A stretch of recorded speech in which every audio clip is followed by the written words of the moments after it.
없어서는 안 되는 것들이 여러 가지가 있습니다. 그 중에 사랑이 굉장히 필요한 것으로 저는 생각을 하는데요. 우리 속에 만약에 사랑이 없다면 어떨까 생각해 보신 적 있으십니까? 어떤 분은 세상에 사랑이 없다면 그것은 무덤이다 이렇게 말씀하시는 분도 계십니다. 그리고 가장 행복한 삶이 무엇일까를 저희가 생각해 보면 사랑하는 것 아닌가 이렇게 생각이 됩니다. 누군가를 사랑해주고 지켜주고 보호해준다는 것, 이것보다 더 만족스러운 삶의 모습이 있을까를 생각을 해보게 됩니다. 사랑이라는 것 자체가 기적인 것 같습니다. 그리고 사랑이라는 그 자체가 사실 우리의 삶의 많은 부분을 치료하는 치료약이라고 저는 믿습니다. 사랑은 사실 행복 그 자체입니다.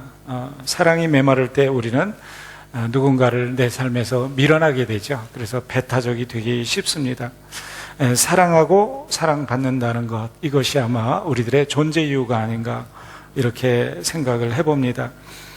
제가 이렇게 제 삶을 뒤돌아보고 목회 과정을 살펴보아도 제 속에서 사랑이 고갈될 때에 목회가 메말라지는 것을 보게 됩니다. 그리고 목회가 메말라질 뿐만 아니라 제가 스스로 그 사랑이 고갈되는 것 때문에 고독해지는 것을 느낄 때가 많이 있습니다. 사랑받지 못하는 사람은 때때로 공격적이 됩니다. 그리고 사랑을 받지 못하는 사람들은 때때로 보면은 세상에서 뭔가 이렇게 혼자서 살아가는 섬에 있는 고독한 모습으로 걸어가는 것들을 보게 됩니다. 사랑받는 거 굉장히 행복한 일이죠. 그러나 더 좋은 것은 제가 볼 때에는 사랑하는 것이 더 행복한 것이 아닌가 이런 생각이 듭니다. 제가 이제 저희 교회 성도님들에게 손자가 있는 분들에게 말씀을 들을 때에 아이가 그렇게 사랑스럽다고 그래요. 그래서 자기의 자녀를 키울 때보다 손주들을 키울 때는 말로 비교할 수 없는 사랑이 있다 이렇게 말씀하시는데 저는 그게 솔직히 실감이 가지 않습니다. 그래서 기대하기는 정말 기대합니다. 그래서 오늘 아침에도 교회를 오면서 이제 하나님 앞에 기도하기를, 하나님 저도 그런 사랑에 좀 빠지게 해주세요. 근데 이제 손주하고 사랑이 되겠는데요. 왜 그러냐면 사랑의 대상이 생겼을 때 저는 제가 느끼는 게 제가 살아나요. 사랑의 대상이 제 눈에서 사라졌을 때 저는 제가 삶의 의미가 느껴지지 않아요. 저만 그런가요? 그래서 제가 이제 사람들한테 물어봤거든요. 그랬더니 그분도 그렇다고 그러고 그분이 또 말씀하시기를 목사님 다 그래요 그러더라고요. 여러분, 사랑의 대상이 있다는 거, 사랑한다는 거 굉장히 좋은 겁니다. 그런데 우리는 끊임없이 요구하는 게 뭐냐면 사랑을 받기를 원하고 사랑의 대상이 되기를 원하는 것이 저희들의 본성이 아닌가 이렇게 생각이 됩니다. 인간의 본성이 모두 사랑받기를 원하는 거죠. 그리고 또 한편으로는 사랑하기를 원하는 거예요. 사랑하는 대상이 있으면 우리는 눈이 반짝거리고요, 삶에 생기가 돌고 에너지가 생깁니다. 그래서 그런 의미에서 제가 이제 손주가 생기면 하나님 저도 그 사랑에 좀 빠지게 해주세요. 왜냐하면 결혼 생활을 저처럼 이렇게 35년 넘게 하다 보면 절대로 우리 사모한테 그런 얘기 하지 마세요. 그 사랑이 처음과 같을 수는 없다라는 거예요. 그래서 변질됐다 그런 말을 하는 것이 아닙니다. 오래 지나다 보니까 그 사랑이 너무 곁에 있어서 당연한 것으로 여겨지다 보니까 처음에 표현했던 그런 표현 양태들이 사랑의 여정 속에서 표현되지 않는다는 말씀을 하는 것입니다. 이만큼 모두가 진정한 사랑을 갈구하게 되는데 세상에 이렇게 살펴보면 사랑에 관한 것들로 차고 넘치는 것 같아요.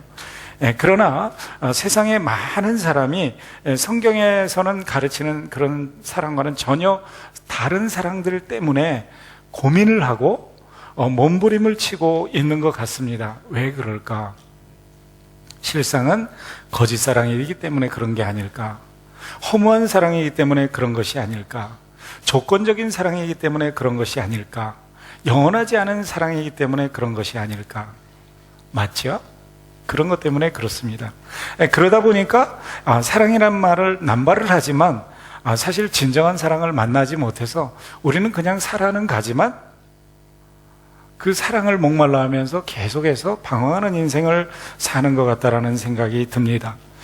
오늘 저희에게 주어진 이 하나님의 말씀도 역시 사랑에 관해서 이야기를 하고 있습니다. 그런데 이 사랑은 세상에서 저희들이 추구하는 사랑과는 많이 다른, 특별히 질이 다른 사랑을 이야기합니다. 참된 사랑이고 진실된 사랑이고 완전한 사랑이고 세상과는 다른 사랑을 이야기하는 것을 볼 수가 있습니다. 그래서 오늘 본문 말씀을 우리 주님께서 저희에게 전달해 주시면서 먼저 하시는 말씀이 굉장히 간곡한 격려와 권유가 담긴 말씀을 저희한테 주십니다. 무슨 얘기냐면, 너희가 정말 나 하나님의 자녀가 된 그 진정한 자녀라면, 또 예수 그리스도를 따라가는 예수님의 참된 제자들이라면 너희가 나처럼 당연히 사랑해야 되지 않겠느냐라고 말을 합니다. 그러면서 사랑하지 아니하면 우리가 하나님을 안다는 것은 좀 의심해 봐야 되지 않겠는가? 이렇게 말씀을 하고 계십니다. 그래서 오늘 7절, 8절 말씀을 보면, 사랑하는 자들아, 우리가 서로 사랑하자. 사랑은 하나님께 속한 것이니 사랑하는 자마다 하나님께로 나서 하나님을 알고, 사랑하지 아니하는 자는 하나님을 알지 못하나니 하나님은 무엇이라? 아무도 말하고 싶지 않아요? 하나님은 사랑이시라. 그러므로 여러분과 제가 하나님을 믿는다고 말하면서, 나는 하나님의 자녀라고 말하면서도 그것이 사랑하는 행위로 증명되지 않는다면 좀 의심해 봐야 된다. 좀 더 노골적으로 해서 거짓이다. 또 다시 말하면 위선이다. 왜냐하면 사랑은 하나님께 속한 것이기 때문에, 그리고 그 하나님께 속한 우리가 하나님을 안다면 당연히 우리 속에서 사랑이 실천되어야 되기 때문이라고 말을 합니다. 이 시간 우리 모두가 요한이 말하는 이 사랑을 발견하는 그런 시간이 되었으면 좋겠습니다. 저와 여러분에게는 사실 이런 것들이 있는데, 이런 것들을 저희들이 이거를 역동화시켜서 이거를 실제적으로 삶에 적용하지 못하는 것이 우리들의 문제입니다. 그래서 그런 것들을 새롭게 하는 복된 시간이 되시기를 예수님의 이름으로 축복합니다.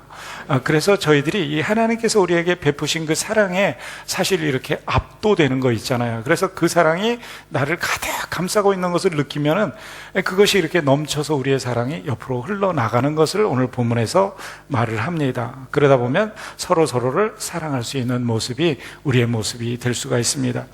세상에는 다양한 형태로 사랑을 정의하는 것 같습니다. 그리스 사람들은 여러분이 잘 아시다시피 아가페니, 필리아니 이런 사랑을 네 가지로 나누잖아요. 에로스도 있고 그렇게 나누는데요. 그렇게 나누는 법도 있을 것 같아요. 그리고 다양한 방법으로 나눌 수 있겠죠. 거짓사랑, 참사랑 이렇게 나눌 수도 있고 그러겠는데, 저는 오늘 본문을 중심으로 해서 세 가지 단어를 찾아가면서 그 단어로 사랑을 좀 분류를 해봤으면 좋겠습니다. 세 가지인데요. 그 중에 두 가지는 굉장히 인간적입니다. 그러면서 어느 정도는 부정적입니다.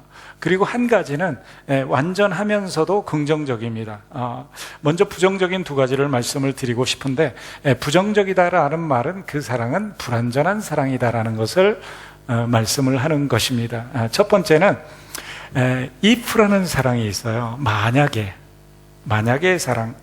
이거는 뭐죠? 요구 조건이 충족된다면 사랑하겠다는 사랑의 형태를 이야기하는 것입니다. 조건적인 사랑이죠. 이 세상의 가장 흔한 방식의 사랑의 모습입니다. 정기용 목사, 당신이 이런 존재가 된다면 내가 당신을 목사로서 사랑해 드리겠습니다 라는 조건. 당신이 만약에 이런 조건을 갖추어 준다면 사랑하겠다는 거. 야, 네가 잘해봐. 그 사람이 너 사랑하지 않겠니? 야, 내가 그런 사람이 되어봐. 왜 그 사람들이 너를 사랑하지 않겠어? 이렇게 이야기하는 거. 맞는 이야기죠. 논리적이고요. 실제적으로 사실 세상은 그런 것들을 요구를 합니다. 그러나 사실 그 내면을 들여다보면 이것은 하나님이 저희에게 가르쳐 주시는 것도, 하나님이 우리에게 실천하라는 것도 아니에요. 그런 사랑이 아니에요. 하나님께서 말씀하시는 사랑은 그런 것이 아니에요. 그것은 사랑이라는 이름 아래 조건들이 나열되어진 하나의 거래일 뿐이라고 생각합니다. 거래다. 그게 이제 이런 만약의 사랑입니다. 이런 사랑의 동기는 상당히 이기적인 목적 달성을 위한 것이죠. 그래서 자기 중심적이 되기 쉽습니다. 대중적인 문화에서 말하는 사랑이 바로 그런 사랑입니다. 그러나 많은 사람들은 이 상대방의 요구와 조건을 만족시킴으로써 그들이 얻어내려는 진정한 사랑을 얻을 수 없음을 이제 추구하다 보면 금방 깨닫게 되는 거예요. 만약이라는 것이 갖추어져도 아니라는 것을 우리는 알게 됩니다. 그런데 그럼에도 불구하고 우리는 그 실패를 거듭거듭 경험하면서 계속 그거를 추구해요. 그래서 오늘 본문 말씀을 의지해서 저희들이 받게 되는 교훈은 뭐냐면, 성도 여러분, 하나님의 자녀 여러분, 그런 것에 속지 마세요 하는 거죠. 우리는 이 만약의 사랑에 현역이 되어서는 안 됩니다. 그리고 두 번째는 이제 때문에 사랑이에요. 때문에 사랑. because 이렇게 얘기할 수가 있는데, 그 여자 정말 예뻐요. 그래서 그 예쁜 것 때문에 사랑해요. 다른 거는 다 몰라도 그 친구를 사랑하는 이유가 있어요. 왜냐하면 재산이 좀 있거든요. 그래, 그 형제가 뭐가 좋은데요? 성격 때문에요. 그렇습니까? 그런데 또 특별히 그 자매를 사랑하는 이유가 뭐예요? 목사님 몰라서 그렇지 그 집안이 그래도 빵빵한 가문이에요. 가문 때문에. 근데 그 형제는 뭐 별로 그렇게 재산도 없고 외모도 그렇지 않은 것 같은데 어떻게 이렇게 사랑하시게 되었습니까? 목사님 몰라서 그러는데요, 그 형제가요 머리가 좋아요. 머리 때문에, 학력 때문에, 미모 때문에, 여러분 그렇게 사랑하는 거 뭐뭐 때문에, 사람의 직업 때문에 결혼하겠다는 사람이 있죠. 결혼 조건이 아예 세상적인 기준, 직업이나 재산 여부를 기준으로 딱 두고 이것 때문에 결혼하겠다는. 그래서 그 때문에가 이게 풀필 이렇게 충족이 안 될 때에는 결혼하지 않아요. 우리 교민사회에서는 결혼 조건이 영주권인 경우도 있죠. 사실 그런 거 탓할 수 없습니다. 전혀 무시할 수 없지만 그런 것들이 사랑 그 자체를 결정하는 조건이 되어서는 그 속에 사랑이 있을 수가 없다는 것입니다. 그러다 보니까 무엇 때문에 사랑을 기대했던 사람들이 말합니다. 야, 그 사람 정말 그럴 줄 몰랐는데 가까이 보니까 너무 속이 달라. 야, 그 사람 정말 그런 줄 몰랐는데 나중에 보니까 그게 아니더라고. 그래서 본인이 때문에 사랑을 추구했으면서도 그리고 엉뚱한 것을 기대했으면서도 그것이 실망시키면 나중에 마치 자기가 가짜 사랑에 빠진 것처럼 이야기를 해요. 자기가 거짓으로 출발해놓고 진실을 원하는 거예요. 때문에를 걸어놓고 조건이 없는 사랑을 요구를 하는 거예요. 여러분과 제가 왜 실망을 합니까? 왜 사랑에 배반당했다고 말을 합니까? 만약에라는 조건을 걸어놓고 때문에라는 조건을 걸어놓고 시작해놓고서 자기는 무조건적인 사랑을 요구하고 조건 없는 사랑을 우리가 희구하기 때문이 아닌가 이렇게 생각이 됩니다. 그래서 점차적으로 드러나는 그 만약에가 역시나로, 때문에가 별수 없구나로 이렇게 드러나기 시작하면서 우리는 그 사랑의 실망을 경험하게 되고 사랑의 환상은 깨어지게 됩니다. 그러다 보면 우리는 마음의 상처를 입게 되는 것이죠. 혹시 이런 조건적인 사랑을 요구했던 사람 또는 받았던 사람들을 한번 생각해 보십시오. 그 사람들은 그 조건, 그 만약에 그 때문에가 없어질까 봐 불안해하고 두려워하고 떨게 되죠. 연예인들 보십시오. 연예인들 보면 얼굴이 예뻐서 이렇게 소위 말해서 떴어요. 그러면 그분은 그 미모와 이 멋있는 모습을 계속 유지해야 되기 때문에 그냥 그 기대를 충족시키기 위해서 자기를 희생하면서, 내면 세계와는 상관이 없어요. 상대를 충족시키기 위해서 내가 그 때문에 만약의 조건을 계속 맞춰 가다 보니까 그 사람 속에서는 정말 사랑을 느낄 그런 어떤 공간이 하나도 없는 거예요. 끊임없이 상처를 경험하면서 우울증에 시달리고 힘들어하고 그럽니다. 여러분, 그런 사람들은 늘 경계를 하죠. 그 사랑 그 자체로 행복하기보다는 외형적인 어떤 조건을 만족시키기 위해서, 형식을 지키기 위해서 에너지를 소비합니다. 그 조건을 충족시켜야 사랑을 받으니까. 여러분, 얼마나 힘드니까. 우리들이 그럴 때가 많이 있잖아요. 이렇게 해줘야 저 사람이 나를 사랑할 것 같고, 사실 또 세상은 그렇지 않습니까? 이런 것 때문에 우리가 얼마나 피곤한 인생을 삽니까? 이게 이제 세상이 저희에게 경험하게 하는 사랑의 모습이라고 생각이 됩니다. 세 번째는 그럼에도 불구하고의 사랑인 것 같아요. In spite of. 이 사랑은 앞에 두 불완전한 사랑과는 굉장히 대조적이죠. 만약에도 아니고 때문에도 아닌 사랑이에요. 조건이 없어요. 못났어도 사랑하고 더 못났으면 더 사랑을 주어야만 되는 것을 아는 사랑. 죄를 지어도 사랑해요. 죄가 당한 곳에 은혜가 많은 것처럼 저 사람이 더 죄악의 구렁텅이로 빠져서 그거를 놓을 수 없는 사랑. 매력이 없어도 사랑해요. 돈 없어도 사랑해요. 못났어도 사랑해요. 지위가 낮아도 사랑해요. 매력이 없어도 사랑해요. 이런 사랑이 어디 있습니까? 오늘 본문에 나타나는 하나님의 사랑이에요. 하나님은 여러분과 제가 아무것도 없고 보잘것이 없고 아무런 가치가 없을 때 우리들을 사랑하십니다. 우리가 의인 되었을 때 사랑한 게 아니라 죄인 되었을 때 다가오시는 사랑, 그게 바로 십자가에 나타난 예수님을 통한 사랑이라고 오늘 본문은 이야기를 합니다. 그래서 그럼에도 불구하고의 사랑은 십자가에 나타난 그 사랑이에요. 그래서 오늘 본문 9절에 보면, 10절에 보면 이렇게 이야기를 합니다. 하나님의 사랑이 우리에게 이렇게 나타난 바 되었으니 하나님이 자기의 독생자를 세상에 보내심은 저로 말미암아 우리를 살리려 하심이라. 우리를 살리는 사랑. 만약에와 때문에의 사랑은 우리에게 있는 것을 기대하고 우리에게 있는 것을 자기 것으로 만들기 원하는 사랑이에요. 그러나 그럼에도 불구하고의 사랑은 자기를 내어줌으로 우리를 살리는 사랑을 이야기하는 거예요. 이어지는 10절 말씀에서 이야기합니다. 그래서 사랑은 여기 있으니 우리가 하나님을 사랑한 것이 아니에요. 오직 하나님이 우리를 사랑하사 우리 죄를 위하여 화목제물로 그 아들을 보내셨습니다. 내어주는 사랑. 죄인 되었을 때 사랑하시는 조건 없는 사랑. 그럼에도 불구하고 사랑하는 사랑.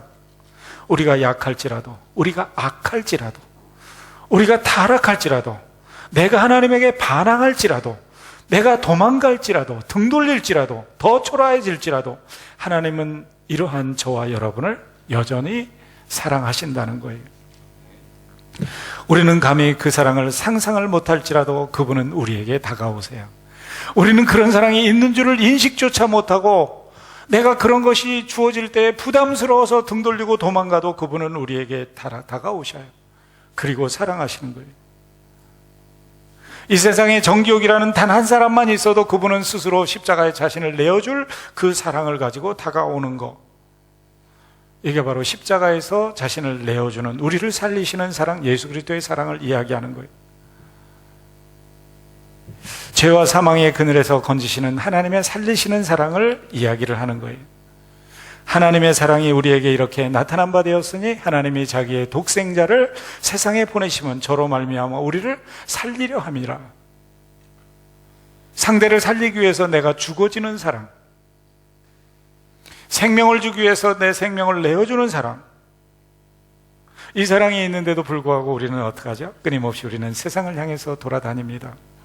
만약의 사랑을 찾아서 그 사랑에 현혹되고 때문에, 사랑 때문에 헛된 소망을 두고 우리는 살아갑니다. 그리고 그 사랑을 기대하는 거예요.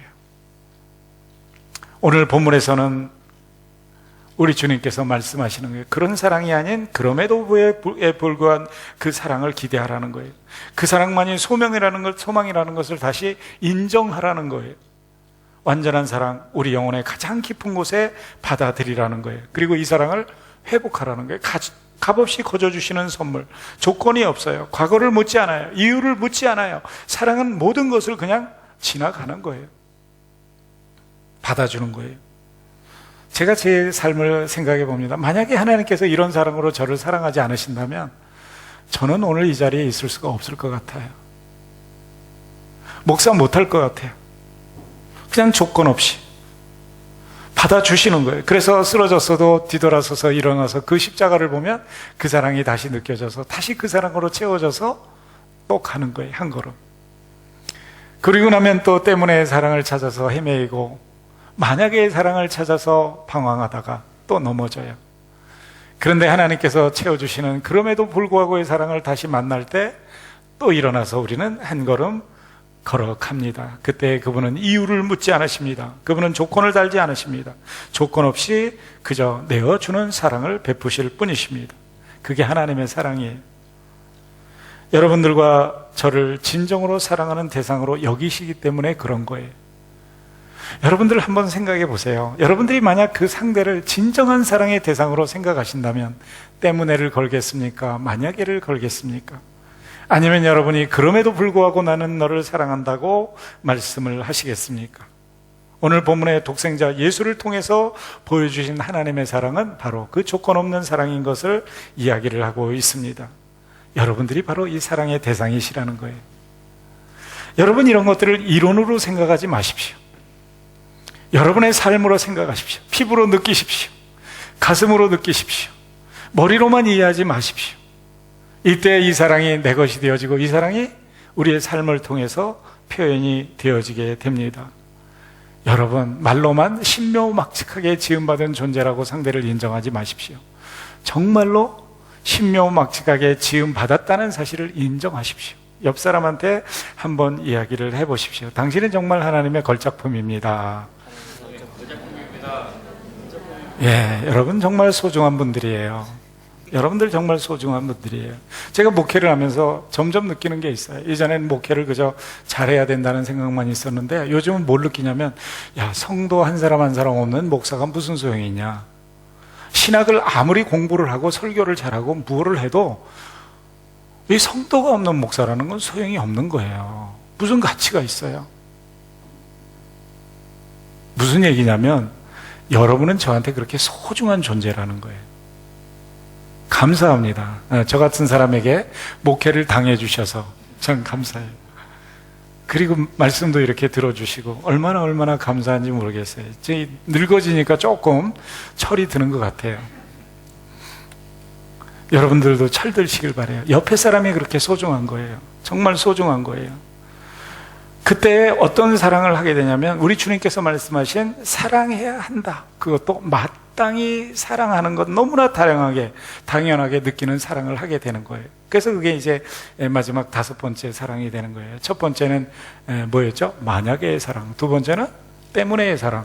세 번째는 그럼에도 불구하고의 사랑인데, 그 사랑이 무엇으로 드러났다? 십자가의 예수 그리스도의 사랑으로 드러났다. 그래서 우리는 거기에 반응하는 삶을 살아야 되는데, 그것이 뭐냐면 마땅히의 사랑으로 반응을 해야 된다는 거예요.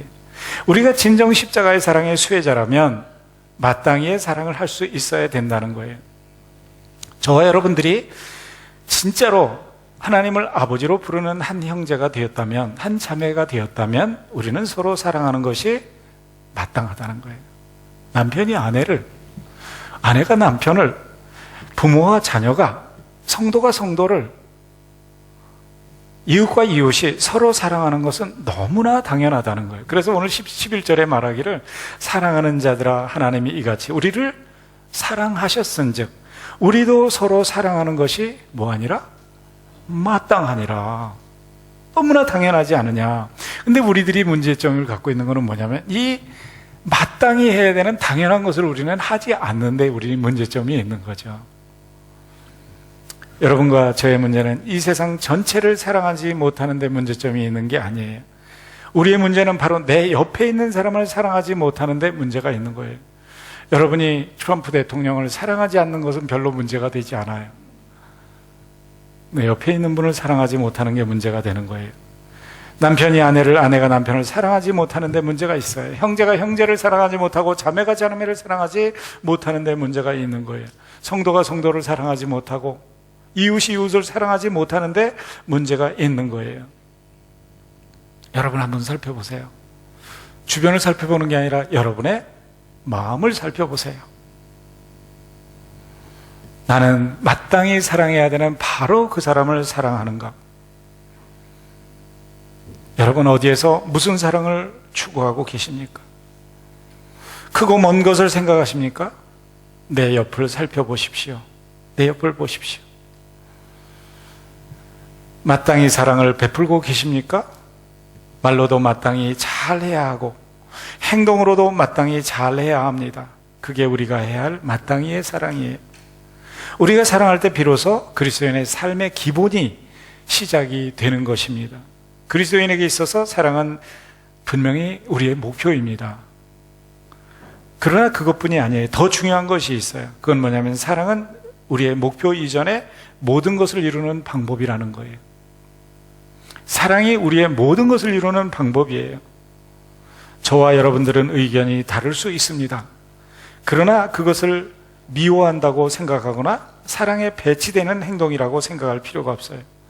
우리가 서로 의견을 맞추려고 애쓸 필요가 없어요. 더 중요한 것은 그 의견을 가지고 있는 그 사람을 사랑하면 의견은 조절이 될 줄로 믿습니다. 정말 중요한 것은 의견이 다름이 아니에요. 두 사람이 서로 사랑하고 의견을 나누느냐가 중요한 거예요.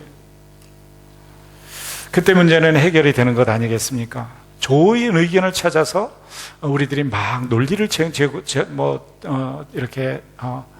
주장하고 그런 거 이전에 다만 사랑하면 되는 것입니다. 사랑하면 문제는 해결돼요. 우리가 서로 성격이 다를 수 있어요. 성격이 다른 것은 문제가 되지 않아요. 문제가 되는 것은 성격 다른 그것을 당신이 사랑하느냐는 거예요. 더 좋은 방법을 찾는 것 그 자체가 문제가 아니에요. 사랑하느냐가 문제예요. 사랑한 모든 것을 사랑스럽게 만듭니다. 그러나 증오와 미움은 더 증오스럽고 미웃게 만드는 거예요. 어디에 초점을 맞추느냐에 따라 달라요. 그리고 우리의 마음 속에서 무엇으로 출발이 되었느냐가 굉장히 중요해요. 사랑으로 출발되어지면요, 다른 사람이 생각할 때 그 괴팍한 성격을 너무나 싫어해, 모든 사람이. 근데 이 사람을 사랑하는 사람은 뭐라고 말하냐면, 목사님 정말 그 성격 개성 있지 않아요? 사랑스럽다는 거예요. 그게 왜? 사랑에서 출발이 되기 때문에 그런 거예요. 미움은 언제고 사랑스러운 부분이 있음에도 불구하고 미운 부분에 초점을 맞추는 거예요. 아름다운 부분을 보려고 하지 않고 증오스러운 부분에 초점을 맞추기 때문에 그런 거예요. 우리는 이제 이런 차원의 생각과 말, 태도와 행동에서 벗어나야 된다라고 오늘 본문에서 이야기하는 거죠. 오히려 미운 부분이 있지만 그럼에도 불구하고 사랑하라는 거예요. 우리 주님이 우리를 사랑의 대상으로 보시니까 사랑스럽지, 우리의 본질은 아시잖아요. 여러분들 속에, 제 속에는 사실은 끊임없이 매연이 피어나는 공의 공장 굴뚝같이 우리 입을 통해서 검은 연기가 계속 나와요. 우리 눈빛을 통해서 그냥 방사선이 계속 방출이 되고요. 우리의 혀는 정말 성경에서 말하는 것처럼 정말 독한 칼처럼 사람들의 마음에 상처를 촥촥 남기지 않습니까? 그러나 하나님께서는 그럼에도 불구하고 사랑을 우리에게 보여주셨고 그렇게 하라는 거예요. 근데 사람들은 이야기합니다. 목사님, 이론은 그렇지요. 그리고 행동을 포기합니다. 사랑하기를 포기합니다. 그리고는 만약에와 사랑 때문에 사랑의 그 조건들을 찾아서 다시 방황을 해요. 그리고 나서는 거기에 또 실망하고 푹 쓰러집니다. 그리고 그거를 찾으면서 다시 허무에 빠집니다. 여러분, 이게 여러분들의 경험 아니에요? 결국 실망합니다. 오늘 본문에서 그러한 저희를 향해서 말씀하시는 거예요. 그래서는 안 된다는 거예요. 우리는 한 차원 넘어서야 된다는 거예요. 왜냐하면 하나님의 자녀니까, 그리고 네가 내 사랑을 경험했으니까 그래서는 안 된다는 것을 이야기합니다. 그리고 또 한 가지 말씀하십니다. 아버지 하나님이 우리에게 그런 사랑을 보여주셨고 우리 예수님이 그렇게 하셨기 때문이라는 거예요. 여러분 꼭 기억하십시오. 언제고 우리 속에는 사랑은 약하게 작용하고 미움은 강하게 작용하는 죄성이 우리를 지배하고 있다는 것을 기억하십시오. 그리고 그것을 경계하십시오. 우리는 이런 우리의 품성을 직시하면서 죄악적으로 흐르고자 하는 경향을 말씀의 능력과 성령의 능력으로, 그리고 사랑의 능력을 내가 체험함으로 극복해 나가야 되는 거예요. 여러분, 이 시간 우리가 참된 그리스도인의 사랑을 깊이 묵상했으면 좋겠습니다. 사랑을 이야기하지 맙시다. 사랑합시다. 섬김을 이야기할 필요가 없는 것 같아요. 섬깁시다. 용서를 이야기할 필요가 없는 것 같아요. 용서합시다. 우리가 섬김을 이야기하고 헌신을 이야기할 필요가 없어요. 그냥 헌신합시다. 사랑이나 헌신이나 섬김이나 용서는 토론의 문제가 아니에요. 행동의 문제인 것을 이야기해요. 오늘 저와 여러분들은 이제 이렇게 성례전에 참여를 하게 됩니다. 우리 주님의 몸과 살을 먹고 마시는 성찬 예식에 참여하게 되는 거예요. 이 시간 사랑의 주님을 묵상하면서 우리의 삶을 점검하시고, 그리고 우리 속에 있는 사랑들을 우리가 주변에 역동적으로 그거를 정말로 실천해 나가는 그런 분들로 다시 한번 서기를 바랍니다. 미움을 벗어버리는 시간이 되기를 바라요. 편견을 좀 벗어버립시다. 그리고 마음속의 죄악들을 예수 그리스도의 보혈의 공로로 씻김받는 은혜를 우리가 체험하기를 원합니다. 마음에 섭섭한 거 싹 지워버리세요. 그 사람이 그렇게 말했던 거 잊어버리세요. 머리도 별로 좋지 않으면서 그런 것만 자꾸 기억나는 게 우리들의 천재성이죠. 그죠? 잊어버리세요. 마음의 섭섭함들 용서하십시오. 지워버리세요. 사랑할 수 없는 사람을 사랑하는 시간, 용서할 수 없는 사람 용서하게 되는 이 넉넉함이 우리 속에 이 예수의 품처럼 생기는 그런 시간이 되기를 바랍니다. 그래서 하나님의 사랑을 다시 한번 깊이 경험하는 은총의 시간이 되어서 이 성찬에 참여하면서 주님, 이 보혈을 저를 위해 흘려주셨군요. 주님의 그 몸을 나를 위해서 찢으셔서 저를 용서하셨군요. 그래서 제가 이렇게 서 있군요. 오늘 살아가는군요. 하나님 감사합니다. 우리 주님께서 말씀하신 대로 하나님이 먼저 우리를 사랑하셔서 너희가 이렇게 사랑하는 것이 마땅하지 아니하냐 말씀하셨는데, 이 마땅히의 사랑을 실천하는 제가 되기를 원합니다. 하나님, 저 좀 도와주세요.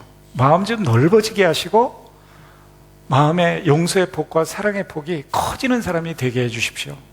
이렇게 기도하면서 이 성찬에 참여하셔서 여러분들이 정말 그런 분들로 행복한 삶을 사시기를 예수님의 이름으로 축복합니다. 아멘.